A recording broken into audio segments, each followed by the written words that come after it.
मेरे प्यारे बच्चों, आज का ये सेशन है ये डेप्रिसिएशन से रिलेटेड सेशन होने वाला है। इसमें हम लोग पढ़ेंगे स्ट्रेट लाइन मेथड के बारे में। इस स्ट्रेट लाइन मेथड में होता है कि जो डेप्रिसिएशन होता है वह हमेशा ओरिजिनल कॉस्ट पे ही लगता रहता है। कहते हैं कि सबसे पहला मेथड था, तो पहले के लोग जो हुआ करते थे वो इतना जानकार नहीं थे, जिस वजह से आप जितने की मशीन आपने पहली बार में ख़रीद ली उसको अगर 3 साल तक अकाउंट बनाना है तो बार बार उस पर ही हमें डेप्रिसिएशन चार्ज करते रहना है। इस टॉपिक में आपके पास एक से अधिक एसेट परचेज की जाएंगी, उसमें से कोई एक एसेट ख़राब हो जाएगी, उसका कुछ पोर्शन जिसको मुझे बेचना पड़ेगा। आइएगा सवाल देखते हैं। जैसा कि सवाल लिखा हुआ है कि एक कंपनी है जिसका अकाउंटिंग ईयर जो है वो कैलेंडर ईयर है, मींस 1 जनवरी से लेकर के 31 दिसंबर तक। दिसंबर को अकाउंट आपके क्लोज हो जाएंगे। कहते हैं कि 1 अप्रैल 2017 को एक मशीन खरीदी है जिसकी प्राइस 30,000 रुपये। It purchased further machinery on 1 अक्टूबर 2017। उसी साल अक्टूबर में एक और मशीन खरीदी जा रही है जिसकी प्राइस है 20,000। होता क्या है कि एक और मशीन आपको खरीदी जाएगी जो कि अगले साल खरीदी जाएगी 1 जुलाई 2018 को 10,000 रुपये की।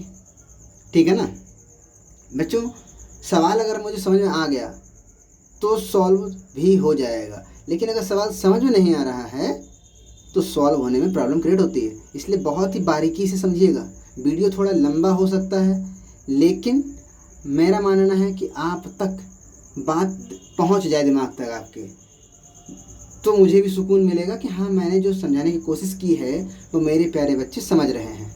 ठीक है, आइए देखते हैं। कहते हैं जब 2019 आएगी जनवरी 1, तो क्या हुआ कि जो मशीन हम लोगों ने 1 अप्रैल 2017 को खरीदी थी ना, 1 अप्रैल 2017 को, उसका 1/3 पार्ट ख़राब हो जाता है, ऑब्सोलेट हो जाता है और उसको 3,000 रुपये में बेच दिया जाता है। ये ध्यान रखिएगा, ये 2019 जनवरी 1 में बेचा जाएगा। ठीक है, और आपसे कहा जा रहा है कि आपको मशीन अकाउंट अपीयर करना है, मशीन अकाउंट बनाना है और आपको 10% के हिसाब से फिक्स्ड इंस्टॉलमेंट मेथड का यूज करते हुए अकाउंट क्रिएट करना है। ठीक है, 2019 तक।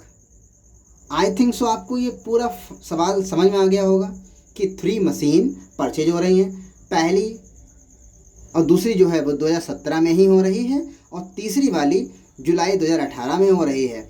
जो पहली मशीन थी जो अप्रैल 2017 में ख़रीदी गई थी उसको 2019 में 3,000 रुपये में बेच दिया जाता है। ठीक है, 1/3 पोर्शन उसका सिर्फ ख़राब हुआ था, पूरी मशीन ख़राब नहीं हुई थी। आइएगा इसका सलूशन हम लोग देखते हैं। तो मेरे प्यारे बच्चों, जैसा कि आप ये देख पा रहे होंगे, मशीनरी अकाउंट लिखेंगे सबसे पहले, फिर आपको डेट का कॉलम बनाना है, पार्टिकुलर का कॉलम बनाना है, अमाउंट का कॉलम बनाना है, फिर से वही डेट का कॉलम बनाना है, पार्टिकुलर का कॉलम बनाना है और अमाउंट का कॉलम बनाना है। शुरुआत करते हैं। डेट लिखेंगे 2017 अप्रैल 1। जो खरीदी हुई एसेट होती है उसको 2 बैंक अकाउंट के नाम से या 2 कैश अकाउंट के नाम से लिख देते हैं। तो 2 बैंक अकाउंट 30,000 रुपये। अक्टूबर में एक मशीन खरीदी गई थी ना, तो 2 बैंक अकाउंट 20,000 रुपये। अब मशीन 2018 में खरीदी जा रही है, तो हम क्या करेंगे, अकाउंट क्लोज करने के लिए 2017 लिखेंगे, दिसंबर 31 लिख देंगे बाई डेप्रिसिएशन अकाउंट।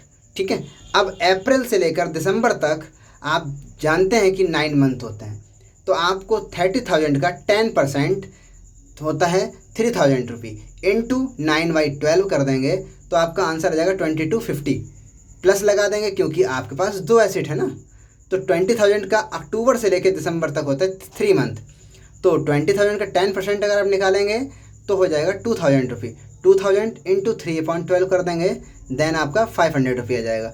दोनों को ऐड करके आपको यहाँ पे लिख देना है। दोनों को आप ऐड करिएगा और आपको यहाँ पे लिख दीजिएगा। अब आपको ये पता करना कि ये मशीन दिसंबर में डेप्रिसिएशन घटाने के बाद कितने की बची। ठीक है ना, तो 30,000 पे निकाला गया था 2250 रुपये, तो जिस मशीन का डेप्रिसिएशन उसी मशीन से उसकी प्राइस को माइनस कर देना है। तो 30,000 से 2250 माइनस कर दिया तो ये वैल्यू आपके सामने दिख रही होगी, आ गई।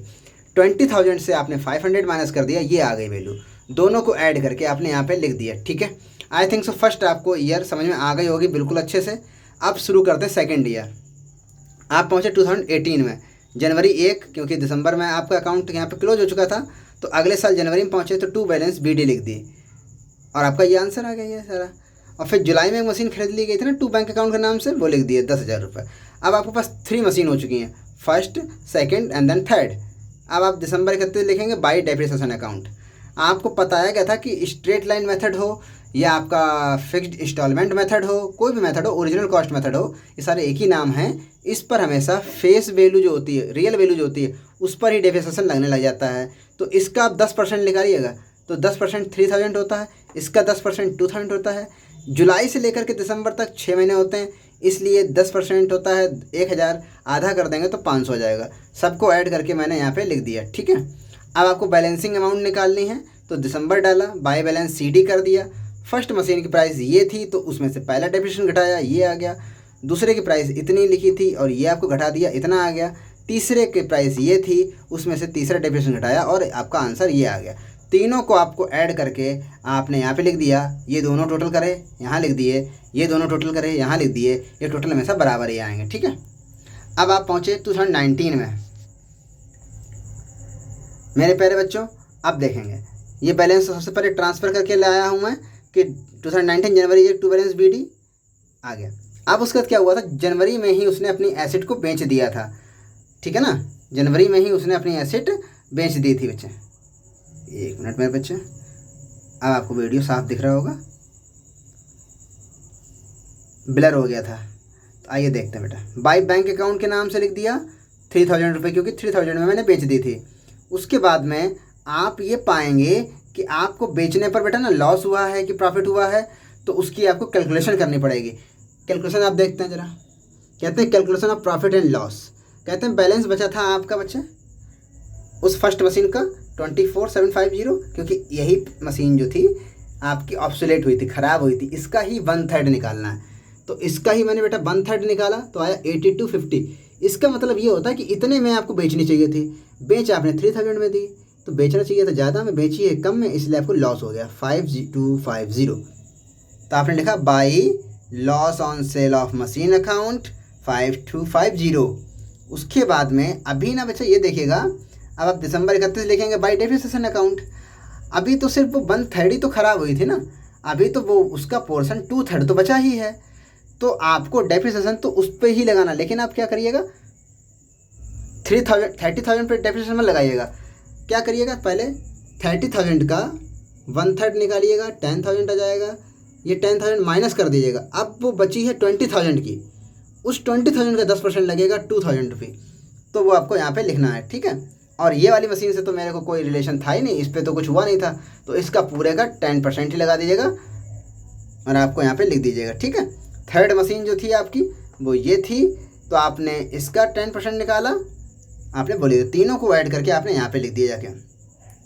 अब आप बेटा ना बाई बैलेंस CD निकालेंगे। CD कैसे निकलेगी, वही चीज़ देख लीजिएगा जरा। फर्स्ट मशीन की CD निकालने के लिए कि जो ये बैलेंसिंग अमाउंट थी, इसमें से आपको क्या माइनस करना है, आपको 3 चीज़ें जोड़ के माइनस करनी है। पहली चीज़, जितने में उसने बेची, जितना कि उसे लॉस हो गया, और जितना कि उसका डेप्रिसिएशन था उस मशीन का, ये तीनों चीज़ें मैंने ऐड कर दी बच्चे, और अब आपको माइनस कर दिया। देन आपका 14,500 रुपये बैलेंस आ गया। दूसरी मशीन और ये तीसरी मशीन का बैलेंस ये दे रखा था, इस पर तो कुछ हुआ ही नहीं था, तो सीधा डायरेक्ट माइनस करेंगे। 17,500 से 2,000 माइनस कर दिया तो आपका 15,500 आ गया, और 9,500 से 1,000 माइनस कर दिया तो 8,500 आ गया। सबको ऐड करके मैंने यहाँ लिख दिया और टोटल लगा दिया, और ये वाला टोटल जो बैलेंस होता है बेटा वो नीचे ट्रांसफर मार दिया गया। आई थिंक सो आपको ये पूरा सवाल समझ में आ गया होगा। फिर से एक बार देख लीजिएगा, PL अकाउंट कैसे निकालेंगे, जो बैलेंसिंग अमाउंट आएगी उसका ही 1/3 निकालिएगा, और जो वैल्यू आए उसमें से सेल्स वैल्यू माइनस कर दीजिएगा। अगर माइनस हो रही होगी तो लॉस निकलेगा। और फर्स्ट मशीन का डेप्रिसिएशन कैसे निकलेगा कि जितने की मशीन थी उसका 1/3 आपने हटा दिया, पोर्शन जो बचेगा पोर्शन उसका 10% निकालिएगा। फिर बैलेंसिंग अमाउंट के लिए बैलेंस जो बचा था उसमें से आपको 3 चीज़ें माइनस करनी होती हैं, सेल्स वैल्यू और उसका PL अकाउंट जो लॉस होता है, और उसके बाद उसका डेप्रिसिएशन। आई थिंक सो ये सब जोड़ जाड़ के कि आपने माइनस कर दिया और आपका सवाल लग गया। इसी सवाल के तहत आपको दूसरे सवाल में मिलते रहेंगे, तो वो भी आप लगाइएगा, तो आपकी अच्छी खासी प्रैक्टिस हो जाएगी। अपेक्षा करता हूँ मेरे प्यारे बच्चों आपको ये टॉपिक समझ में आएगा, और आपके लिए मैं बेस्ट से बेस्ट कोशिश करता रहूँगा कि आपको चीज़ें समझाता रहूँ। थैंक यू मेरे प्यारे बच्चों।